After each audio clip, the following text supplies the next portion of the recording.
This is this week's social media headlines. I am back from 5 days in the wilderness, so I'm excited to share with you guys everything that I've missed and are now sharing with you in the space. So we'll talk a little bit about Elon, we'll talk about TikTok, we'll talk about some updates on Instagram and everything else. So if you don't know who I am, I'm social media director for Spindy Tech. We help some of the world's biggest brands. I'm also an influencer myself with nearly 1 million social media followers. I've been doing this since the MySpace days, so I live and breathe this stuff, and this is the stuff I'm sharing with my team. And everybody else that I help in social media. So I think one of easy low-hanging fruit here is Instagram adds a new option to pin post your profile. So at the end of the day, a lot of platforms like Facebook, Twitter, and TikTok has already made this move. You can pin up to 3 posts to your profile. It's a great way to keep people when they go to your profiles. Often when they see your ads or something organic, go to your profile to see if you're a creator or a brand that they want to pay attention to. And they'll look at your handful of posts. This is a great way to focus the first few tiles on Instagram on stuff that you want your consumers or your potential dream customer to look at. So, this is a great thing to add to your strategies. You can look at it weekly or monthly. If you're a restaurant, you can pin a deal of the week. If you're a major brand, it's the things that you want your audience to know most. If you're a creator, it's maybe your bio, like a bio, who you are, why they should follow you. It could be also just, a musician, your latest release, music video. So it's very helpful, and I think it's nice to be able to customize the tile. They have been exploring in a beta a way to rearrange all your tile, which could be interesting too. So good move by Instagram, slowly making some good changes. I think ultimately the creator monetization and the ability to go viral and grow your audience is what all these platforms need to figure out. And maybe that's pulling back some direct response type ads and finding ways to more naturally weave in ads with creators. So we'll see where this goes. Good move by Instagram. Data. Something I want to talk about with you guys as a headline is what people get wrong about organic and paid social strategies now, especially in 2022 as iOS 14 is out there and is sort of changing the way that data happens when you leave social networks. Is the game and the purpose of your organic strategies and a lot of your paid ads is to build in-app data signals. You need to be creating engagement, content, likes, shares, follows. All of that data can be then, you can build audiences out in the back end and then retarget them with more prospecting or more action-oriented stuff. You ultimately need to warm a cold audience up. You need to understand where your audiences are within the funnel, and not just look at it like, hey, what is a follower? What is a heart? What is an engagement? That all of these touch points can be remarketed. So in Facebook, you can run, and TikTok, and all these platforms, you can run videos or run in-app forms or run a piece of organic content. You can kind of put it in your upper funnel, or a blog, you can put it in your mid-funnel.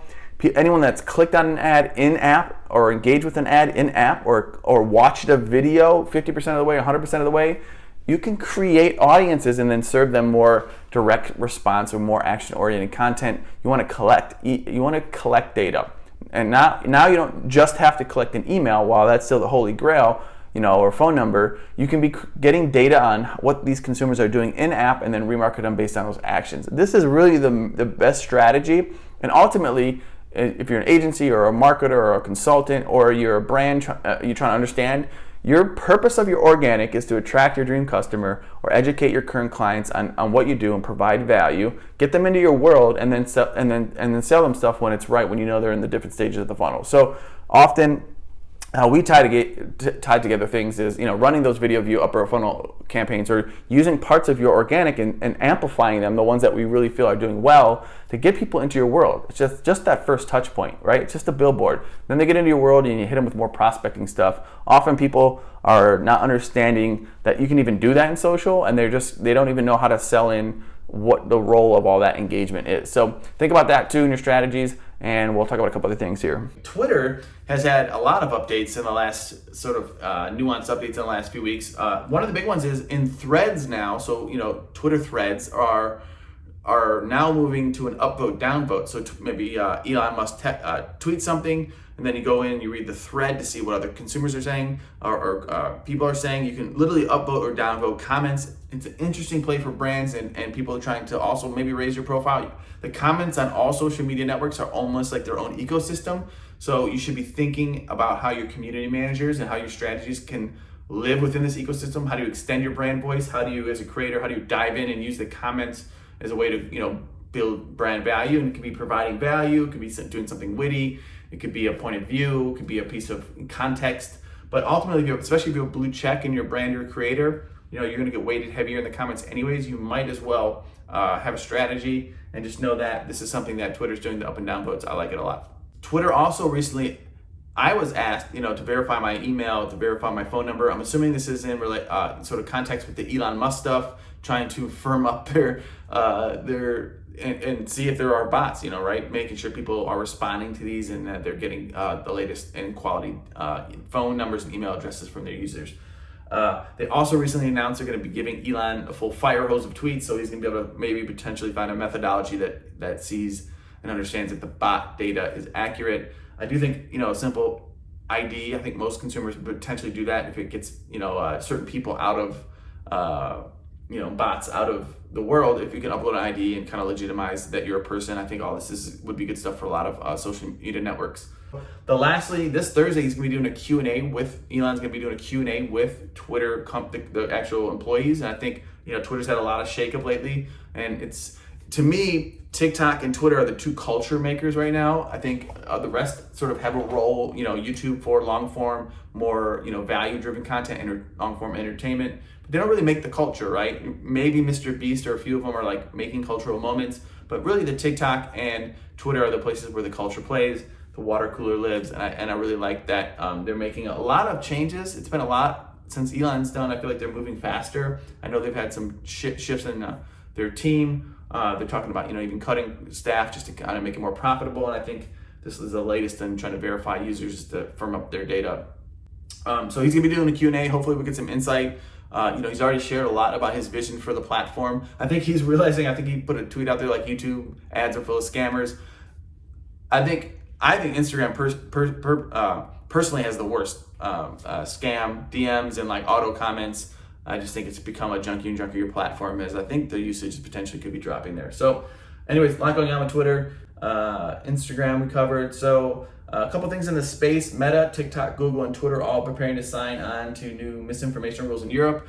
Europe's been a little bit ahead on privacy and other things related to these regulating these networks. I think it's a little more difficult. It's been in America, these are private companies. They really have to police themselves. What is the government's role in policing a private company? How do they do things more equally balanced? How do they, stop the spread of hate speech? This is really the next phase of this. I think as creators can make more money, they'll also self-police themselves to a degree. They want to make the ad revenue. How do they? They'll have to stay within certain lanes. I think TikTok's gone almost too far. I think some of their rules have choked creators.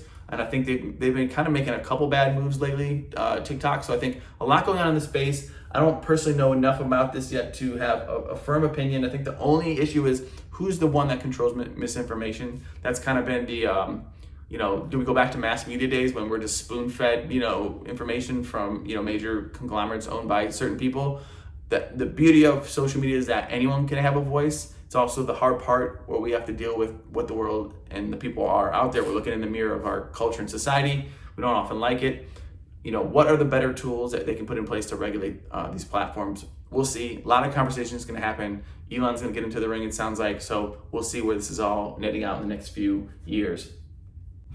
Lastly, I want to share one nugget of information I feel like most brands, small businesses, and potentially larger brands need to think about. With the way that video is changing the landscape, the less polished, the more need to feed the beast.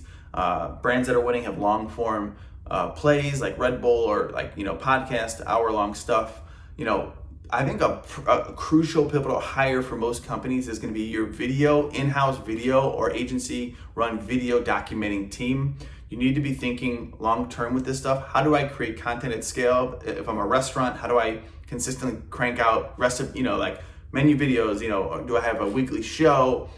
How do I scale video? So thinking about ways to hire part-time video creators or full-time video creators, to me, is the most crucial part of social and marketing of the future. How do you take these people, maximize the content they're creating, and really tell your story, break through the noise, and have a point of view? It takes time to really launch with strategies and sort of assumptions. How do we evolve and tell our story? Gary Vee's model, a lot of you know Gary Vee, Gary Vaynerchuk, is the documenting. Documenting to me is a super simple way. whether you're a realtor, whether you're, again, an advertising agency. How do you consistently tell your story to break through so people know who you are, the value you provide, and you become a leader in your space? To me, this is the game moving forward. I'm a individual trying to build personal brand. I need to be creating video content literally every day. So something to think about. Something to think about. Even if you're a restaurant, going live, or again, shooting a meal of the day type videos. Getting your brand out there, creating content, breaking through, being consistent is the game. So I think a lot of brands are gonna have to double down more on video production. Maybe major brands take that one TV commercial you're doing and move it to, a full team that's just creating video 24/7. So I think that's, again, the next frontier of all this. And then you can take that video content and distribute it, as a podcast and this and this and this. And you need to be on all these platforms if you're gonna win moving forward. So that's all I got. That's where I'm paying attention to. That's what I'm telling all my clients. I hope this is helpful. If I missed anything, or you want more information or a point of view, please reach out or DM me. I'm always willing to ask questions. Thanks. Later.